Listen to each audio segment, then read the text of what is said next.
AGR बकाया मामले में याचिका खारिज की गई है। दरअसल वोडाफोन आइडिया के बाद भारतीय एयरटेल ने भी प्ली सुप्रीम कोर्ट में दाखिल की थी एजीआर ड्यूज को लेकर, और भारतीय एयरटेल के साथ साथ भारतीय हेक्साकॉम सुप्रीम कोर्ट गए थे सीकिंग रिलीफ सीक करने from AGR dues Vodafone Idea की प्ली के बाद। और जो इंटरेस्ट है, जो पेनल्टीज़ है, उस पर वेवर देने की याचिका उन्होंने दायर की थी, जिसे सुप्रीम कोर्ट ने खारिज कर दिया। डेफिनेटली एक नेगेटिव न्यूज़ एयरटेल के लिए भी और वोडाफोन आइडिया के लिए। वोडाफोन आइडिया ऑलरेडी 9% नीचे ट्रेड करता हुआ दिखाई दे रहा है इस समय।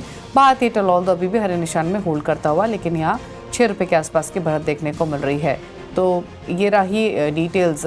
असीम हमारे साथ मौजूद हैं। असीम, क्या कहा है सुप्रीम कोर्ट ने, क्योंकि कहीं ना कहीं वोडाफोन आइडिया के बाद भारतीय हेक्साकॉम हो या भारतीय एयरटेल हो, एक्सपेक्ट कर रहे थे कि शायद कुछ रिलीफ इंटरेस्ट या पेनल्टी पर मिले। क्या डिटेल्स फिलहाल?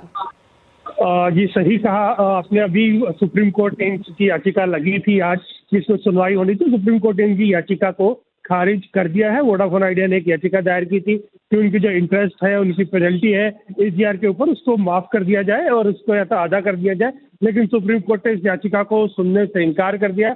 सुप्रीम कोर्ट ने सिरे से याचिका खारिज कर दी है। इसके साथ साथ जो भारतीय एयरटेल है, भारतीय हेक्साकॉम है, इन्होंने भी एक सिमिलर अच्छी ही याचिका सुप्रीम कोर्ट में खारिज दायर की थी। उनकी भी याचिका को सुप्रीम कोर्ट ने खारिज कर दिया। तो इन कंपनियों के लिए एक बड़ा झटका है। सरकार इनकी याचिका को पहले ही खारिज कर चुकी है, अब सुप्रीम कोर्ट ने भी इनकी याचिका को खारिज कर दिया। तो इसका सीधे सीधे ये मतलब है कि अब कंपनियों को कोई भी राहत नहीं मिलेगी, कंपनियों को एजीआर पड़ेगी।